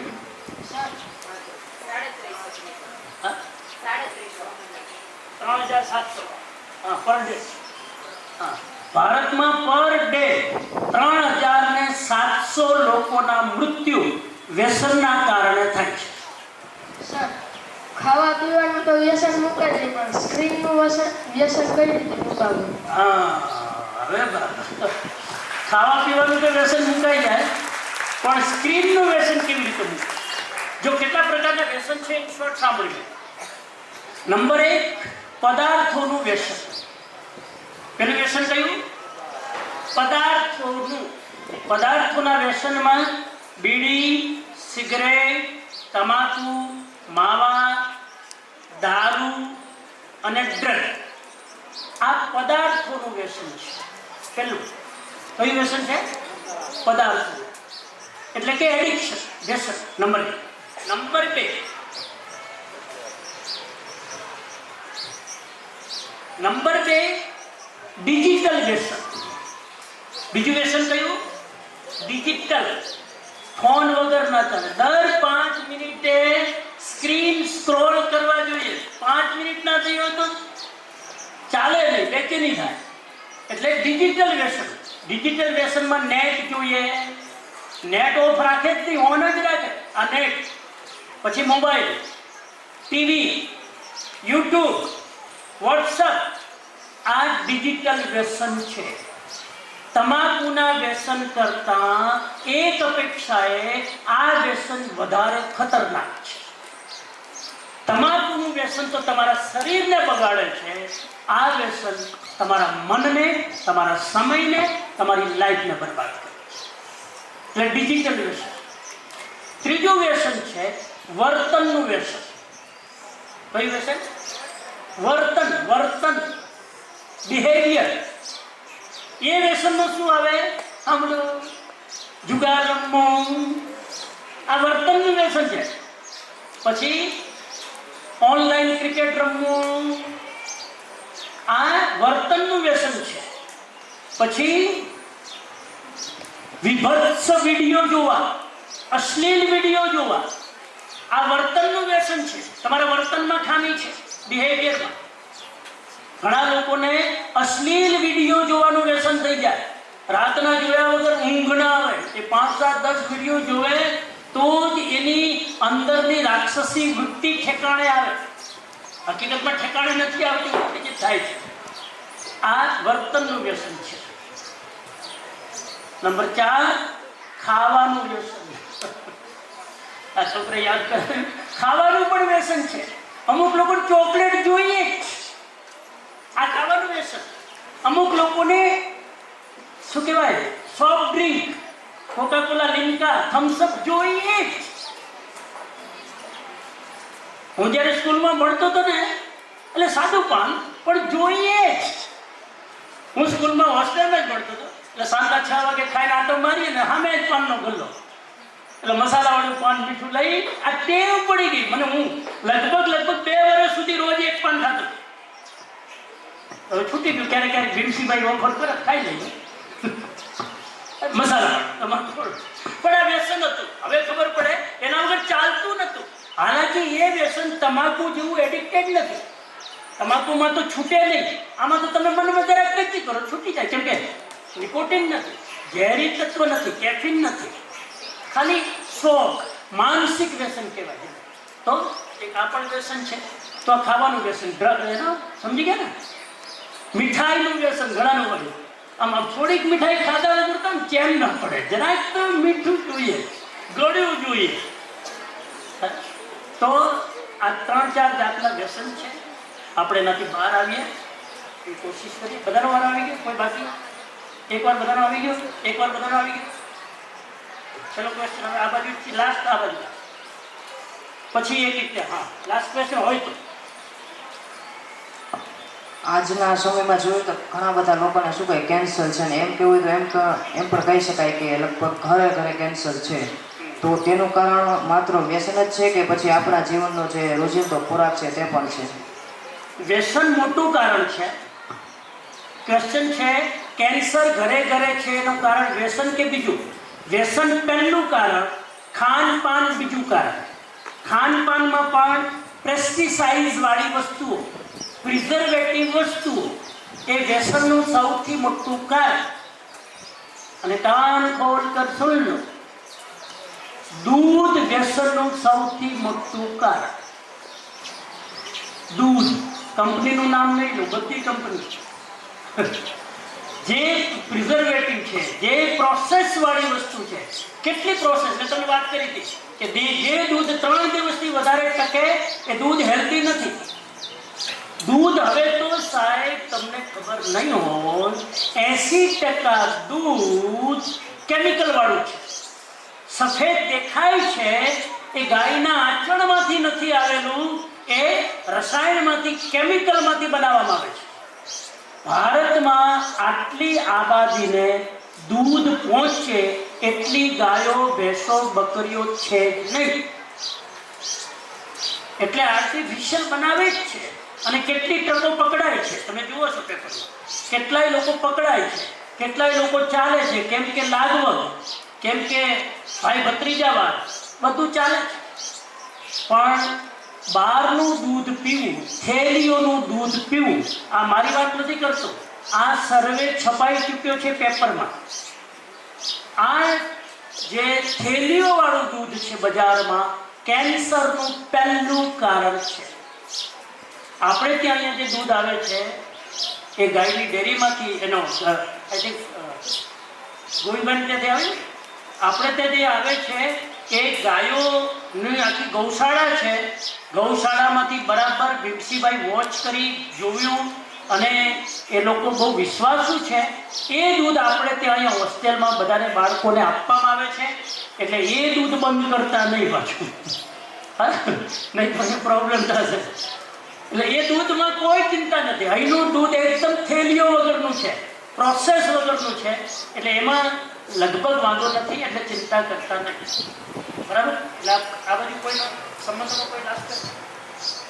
સંબંધમાં સમય ન હોય તો શું એ સંબંધ ટકી શકે? સમય ના હોય, હા, સમય ના આપીએ તો સંબંધ ટકે. હા. હા, દેખો, સંબંધ ટકાવવા માટે તમારે સમય તો આપવો જ પડે. સમય તમારી પાસે ના હોય તો તમે કહો કે ઘરમાં મેં એક છોડવું વાવ્યું છે પણ પાણી પાવાનો ટાઈમ નથી, છોડવું ઉગે? સીધી વાત છે. સંબંધોને પાણી જોઈએ, અને સંબંધોનું પાણી છે તમે એને સમય આપો, થોડો ટાઈમ આપો. તમારું પ્રોગ્રામ ઇગ્નોર કરીને પણ સંબંધોને મજબૂત કરવા માટે give the time, give the love, તો સંબંધો ટકે. છેલ્લી વાત એ કહી દઉં, ટાઈમ થઈ ગયો છે. છેલ્લી વાત એ છે, સંબંધોમાં આટલા બાળકો અહીંયા બેઠેલા છે, બોયઝ ગર્લ્સ બધા, એક વસ્તુ હંમેશા ધ્યાનમાં રાખો. સંબંધોનું સૌથી ખતરનાક ફેક્ટર જો કોઈ હોય તો એ છે, ઘણા બાળકોને અમુક બાળકો સાથે ખાસ સંબંધ, ખાસ મને તો આની સાથે જ જામે, આમ શું કહેવાય, ગુટબંધી. અમુકને અમુક સાથે જ ફાવે. આ છોકરાઓ છે જો ઉમિયામાં, એ અમુકને બે ચાર ભેગા જ રહેતા હોય. બીજું જો જેમ બીજી ગલીનું કૂતરું મારી ગલીમાં આવી જાય કરીને ભગાડે છૂટકો, એમ બીજા ગ્રુપનો વિદ્યાર્થી જો મારા ગ્રુપમાં આવી જાય તો આપણી હરકતો બદલાઈ જાય. પુરુષાર્થની સંસ્થાનો એક નિયમ છે, વણ લખેલો, એ બધા યાદ રાખો. આપણા માટે કોઈ ખાસ નથી. બોલો, ત્રણ વાર બોલો. ભારતીય સંસ્કૃતિ શીખવાડે છે, ના કાબુ સે દોસ્તી, ના કાબુ સે, કોઈની સાથે વધારે પડતી દોસ્તી પણ નહીં, કોઈની સાથે વેર પણ નહીં. આપણા માટે બધા જ સમાન. કોઈને જરૂર હોય મારો લાભ અને ઉપયોગ કરે, મારે જરૂર હોય હું કોઈ પણ વ્યક્તિ પાસે જઈને ઓફર કરી શકું. આવી દોસ્તી હોય. બરાબર છે? તો આ ખાસ મારે મેસેજ આપવો હતો. આપણે ત્યાં આવું કલ્ચર નથી કે આની સાથે ફ્રેન્ડશીપ. ઘણીવાર ઉંમર થાય એટલે અંદરથી આપણા હાર્મોન બદલાતા હોય. ઘણીવાર ઓપોઝિટ સેક્સ સાથે ફ્રેન્ડશીપ કરવાની ઈચ્છા થતી હોય, એને કંટ્રોલ કરો. હું ઘણીવાર કહું છું કે કાચી ઉંમરમાં જ્યારે તમને એકાબીજા ઓપોઝિટ સેક્સ સાથે સંબંધ રાખવાની ઈચ્છા થાય, સમજી લેવાનું કેરિયર તમે અભરાઈ ઉપર ચડાવી દીધું છે. કેરિયર, મારો ડાયલોગ છે, સાંભળી લો. કેરિયર અને કરેક્ટર બે ભેગા એક સાથે ન ચાલે. કરેક્ટર ખરાબ હોય તો કેરિયર બ્રાઇટ ન હોય, કેરિયર બ્રાઇટ હોય તો તમારું કરેક્ટર ક્યારેય ખરાબ ન હોય. આ બે ભેગા એક સાથે નહીં ચાલે. કોઈ એવું ના બને કે મારું કેરિયર ખરાબ, મારું કેરેક્ટર ખરાબ છે અને હું તો 10માં બોર્ડમાં ફર્સ્ટ નંબર લાગુ. આ બે વસ્તુ ભેગી ન બને. એટલે જેનું કેરિયર કરેક્ટર લૂઝ થયું ને, એનું માઇન્ડ ડાયવર્ટ થયું, એનું ફોકસ ડાયવર્ટ થયું, ભણવામાં ધ્યાન રહેશે નહીં, એટલે એનું કેરિયર ખલાસ. એટલે હું અહીં સુધી કહું છું, જ્યાં સુધી તમે તમારું કેરિયર બનાવી ન લો, જ્યાં સુધી તમે તમારા પૈસા કમાતા ન થાવ, ત્યાં સુધી કોઈ પણ વ્યક્તિગત વ્યક્તિ સાથે ખોટી ફ્રેન્ડશીપ નહીં રાખવી. પૈસા બનાવતા થાવ, આત્મનિર્ભર બની જાઓ, પછી જેની સાથે દોસ્તી કરવી કરો ને, પછી મેચ્યુરિટી આવી જાય, પછી અન્ડરસ્ટેન્ડિંગ આવી જાય, પછી તમે ખોટા વ્યક્તિ સાથે નહીં કરો. આ જાય. Very good. બસ खूब सरस. બધા વિદ્યાર્થીઓને खूब एक बार जोर से ताली बजाएं. सर मैंने प्रिंसिपल की ऑफिस में बोला कि वन वे लेक्चर जरा बच्चों को बोरिंग थोड़ा लग रहा है. આપણે બાળકો ઉપર અત્યાચાર નથી કરવો વધારે પડતો, થોડું ઇન્ટરેસ્ટિંગ બનાવીએ અને આવી રીતે જરા આજની બાળકોની સ્ટાઇલમાં કરીએ. કેવું લાગ્યું બાળકોને? હા, મજા આવી? તમને મજા આવી? હા, આ સ્ટાઇલથી કરીએ ને. સ્ટાઇલ બદલવી જોઈએ. તત્વ એનું એ છે, એની પદ્ધતિ બદલવી જોઈએ સમય પ્રમાણે. જેન્ઝી કલ્ચર છે એટલે આપણે જેન્ઝી સ્ટાઇલમાં આપણી સ્ટાઇલ બદલી. ખૂબ સરસ. ચલો હવે એક કોઈ જે ગર્લ્સ તમારામાંથી કોઈને પ્રતિભાવ આપવો હોય, શિબિર આજે પૂરી થાય છે, તમારામાંથી કોઈ એક બોયઝ એક ગર્લ્સ આમાંથી આપી શકે. પણ પહેલાં આપણે આ લોકોને ચાન્સ આપીએ. આ 4 દિવસની શિબિર કેવી લાગી? તમને મજા આવી? શું ગમ્યું, શું ન ગમ્યું? ન્યુટ્રલ. ચલો તમે લોકો જઈ શકો છો. પ્રતિભાવ બીજાને ચાન્સ આપી. કોઈ નહીં હોય તો તારો કોઈ અહીં બેસ. ચલો, થેન્ક યુ. Very good. નમસ્તે, મારું નામ મહેતા શ્રેયા ભરતભાઈ છે. આજની તારીખ 23/6/2024 અને વાર મંગળવાર. આપ સૌને મારા નમસ્કાર. સૌપ્રથમ હું સમરજી અને ભીમસી બાપુનો આભાર માનીશ. સમજણના અક્ષર છે 4. સદાય આત્માનો કરવો વિચાર. પ્રેમ ભર્યા રાખો વ્યવહાર, એ છે સુખી જીવનનો આધાર. જીવન ઘડતર શિબિરમાં 7 સોપાનમાં 4થો દિવસ છે, જેમાં મને ઘણું નવું જાણવા મળ્યું. પહેલા દિવસે આપણે સાત્વિક આહાર વિશે જાણ્યું, જેમાં ફૂડના 2 પ્રકાર, પ્રાણીયુક્ત અને પ્રાણશૂન્ય. બીજા દિવસમાં આપણે પહેરવેશ, ડિજિટલ સંયમ વિશે જાણ્યું. પહેરવેશ એ આત્માનો પ્રતીક છે. પહેરવેશ એ આપણી ઓળખ છે. ડિજિટલ સંયમમાં 6 નિયમો જાણ્યા. ત્રીજા દિવસમાં આપણે સ્વચ્છતા સમય પાલન વિશે જાણ્યું. સ્વચ્છતામાં શરીરની સ્વચ્છતા, કપડાની સ્વચ્છતા, ભોજનની સ્વચ્છતા વિશે જાણ્યું. સમય પાલનમાં એ જાણવા મળ્યું કે સમય બફર રાખવો, કોઈ પણ જગ્યાએ 5 મિનિટ વહેલું પહોંચવું. સ્વપ્ન નહીં પણ રાત બદલાય છે, મંજિલ નહીં પણ રાહ બદલાય છે. આશા જીવંત રાખશો, નસીબ બદલાય કે ન બદલાય પણ સમય જરૂર બદલાય છે. ચોથા દિવસમાં આપણે વ્યસન મુક્તિ અને સંબંધોમાં સમજણ એ જાણવા મળ્યું છે. વ્યસન દેખાદેખીથી થાય છે, મિત્રોના સહકારથી વ્યસન થાય છે. સંબંધ એટલે એકબીજા સાથે જોડાવું. લોહીના સંબંધ વધારે ટકે અને લાગણીનો સંબંધ ટકે, પરંતુ સ્વાર્થવાળો સંબંધ ટકતો નથી. સંબંધ માટે ત્યાગ કરવો જરૂરી છે. જીવન ઘડતર 7 સોપાન 4 દિવસ શિબિર કરી ખૂબ આનંદ થયો, તેથી હું સમરજીનો ખૂબ ખૂબ આભાર માનું છું. અસ્તુ. જય Hind. Very nice. Short and સ્વીટમાં બધો સાર કહી દીધો. જે 3 દિવસ નતા આવે આજે બધાને ક્લુ મળી ગયું. નમસ્તે, મારું નામ ભેડા વિદેવ છે કે આટા પહેલી વાર છે અભિપ્રાય. તો સમરજીને સૌ પ્રથમ આભાર માનું કે આવી શિબિર વારંવાર કરે. અને આ શિબિરમાં પહેલો પ્રશ્ન તો એ જ થાય ન્યૂ સિઝનમાં આપણે જીન્સ પહેરવાનું મુકામ ના પાડે. પછી ખબર પડી કે એ બીજા દેશમાં ઠંડીનું વાતાવરણ વધારે એવા સારું પહેરવામાં આવે.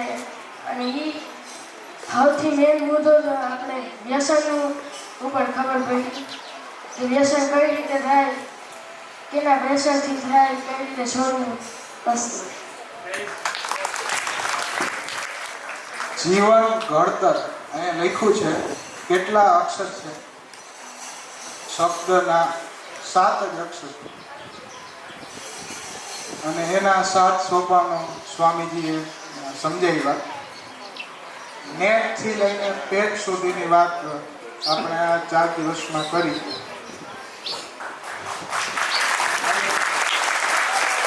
વ્યસન આ બધી હું વાત રિપીટ નહીં કરું, પણ મને એક વિચાર આવ્યો નવો કે આમ તો 2 વિચાર આવ્યો કે કૂતરા છે એને તો એ રખડતા જ હોય.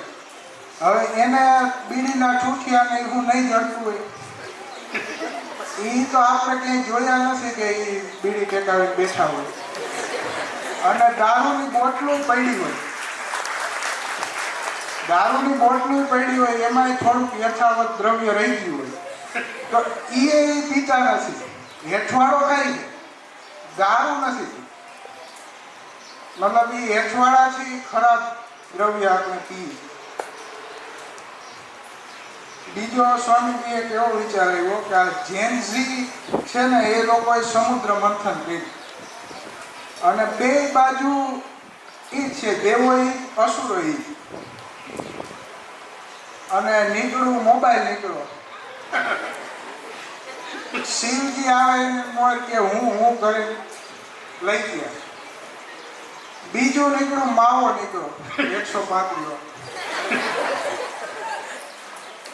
ત્યારે શિવજી સમયની વ્યસ્તતાના કારણે ના પહોંચી શક્યા, એટલે આ જે છે આ લોકોએ પીધું. પહેલી વખતે શિવજીએ પીધું એટલે નીલકંઠ કહેવાના. આ લોકો લાલકંઠ ગળામાં રાખી લાલકંઠ. શિબિરની શરૂઆત થઈ તો ક્યાં બાત ક્વેશ્ચન માર્ક, પણ શિબિર પૂરી થઈ તો ક્યાં બાત છે એક્સક્લેમેશન. એટલે જે લાગુ નથી પડતું એ આપણે માથે નહીં ઓઢી. જેમ કે આ બીજો મુદ્દો મને જરાય લાગુ નથી પડતું. મોબાઈલ છે જ નહીં તો સ્ક્રીન ટાઈમ બીજો છે. વ્યસન નહીં લાગુ પડતું નથી. એટલે એકાદા ખાડામાં તો આપણે આવીએ, આહારમાં આવીએ, કદાચ સમયમાં આવીએ, તો એ ધ્યાનમાં રાખવું. બીજું એ છે સ્વામીજી વક્તા તો ઘણા સાંભળ્યા અને મને બોલવાનો શોખ છે, એટલે એ આપણે એનાલિસિસ કરીએ. પણ બીજા વક્તા હોય ને એ બોલ્યા રાખે, એનો પ્રેમનો રેડિયો ચાલુ થઈ ગયો. એ તમને ના બોલવા. એટલે સ્વામીજી આજે એ ચર્ચા પદ્ધતિ વાપરી, ઇન્ટરેક્ટિવ મોડ ઓફ કમ્યુનિકેશન. એટલે બહુ મજા આવી, બહુ નવું જાણવાનું મળ્યું. એ બદલ આપનો આભાર.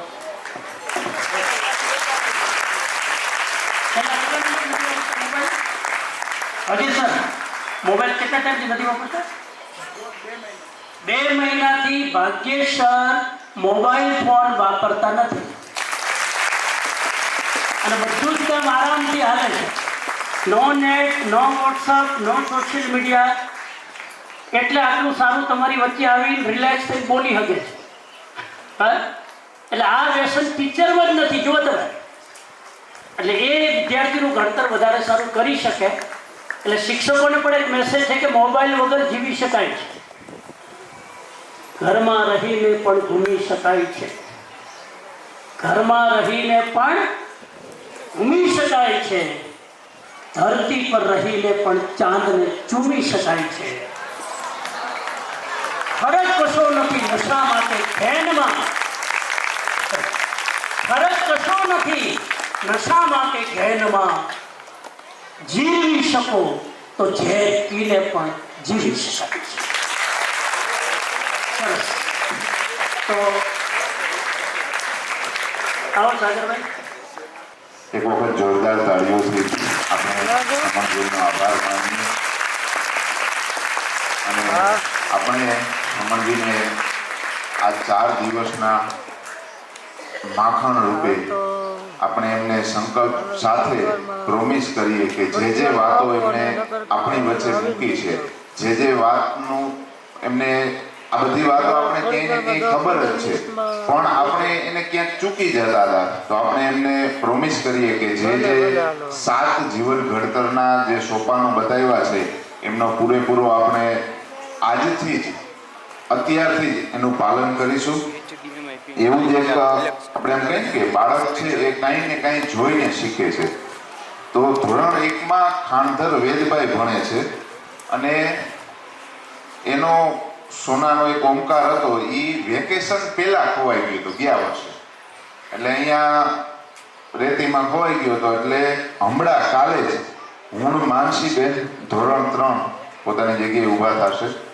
પ્રામાણિકતા એક બાળક છે ને એને પિતાને પૂછ્યું કે બાબા પ્રામાણિકતાથી શું આવે? તો કે પ્રામાણિકતાથી બેટા સાંજે નીંદર બહુ સરસ આવે. તો હું માનસીબેન છે એમને મળ્યો તો સોનાનો, તો એમને શિક્ષકોને આપી અને પ્રામાણિકતા દાખવી અને જેમનો હતો એમને મળી ગયો છે. એટલા માટે ખાણધર વેદભાઈ છે એમના વાલીશ્રી તરફથી એમને 501 રૂપિયાનું ઇનામ આપવામાં આવે છે. આપણે સૌ સ્વામીજીને વિનંતી કરીએ કે પ્રશસ્તિ પત્ર અને 501 રૂપિયાનું એમનું ઇનામ છે એ માનસીબેનને આપે. માનસીબેન આવો. આપણામાં પણ પ્રામાણિકતાના ગુણો છે એ નાનપણથી રોપાય. ખાસ આપણે જરૂરી છે કે જ્યારે આપણે પરીક્ષાઓ થતી હોય ને ત્યારે પરીક્ષામાં ધીરજ રાખવી ખૂબ જરૂરી છે. આપણે સૌ માનસીબેન માટે જોરદાર તાળીઓથી એમને વધાવીએ અને નાનપણથી એનામાં રહેલા પ્રામાણિકતાના ગુણો છે એ એટલે સુધી પહોંચે. ખૂબ ખૂબ અભિનંદન એમને. ત્યારબાદ કવા યુગ દિલીપભાઈ ધોરણ 7. એટલે ખાસ આપણે એ ધ્યાન રાખીએ કે નિયમો છે એ શેના માટે છે. આપણે ઘણી બધી વાત કરી કે નિયમો છે એ આદર્શ બનવા માટે છે. આપણે કોઈ એક આપણી દિનચર્યા બનાવી હોય તો એમના નિયમનું પાલન કરવું પડે. એટલે આપણે પણ એ સૌ જેટલા નિયમો છે એમનું પાલન કરીએ. અને આજની આ સભા છે આપણે શ્લોક દ્વારા પૂર્ણ કરી અને સ્વામીજીને વિનંતી કરી માંગલિક કરી અને આજનું આ 4 દિવસની જે જીવન ઘડતરના 7 સોપાનો છે એમની શિબિર છે એમની પૂર્ણાહુતિ કરી. હા, તો માંગલિક સાથે પૂરું કરીશું અને ખાસ પુરુષાર્થ સ્કૂલનો આપણે આભાર વ્યક્ત કરીએ કે આ 4 દિવસનો અવસર મળ્યો આ શિબિર લેવાનો. સાથે સાથે બધા શિક્ષકોનો આભાર, મેનેજમેન્ટનો આભાર, કેમ કે તમારા સ્ટડી ટાઈમમાં આટલો ટાઈમ કાઢીને આ શિબિર માટે ટાઈમનું નિયોજન કર્યું એ બદલ સંસ્થા વતી આપણે દરેક વિદ્યાર્થી વતી દિલથી આભાર વ્યક્ત કરીએ છીએ. 3 તાળીઓથી.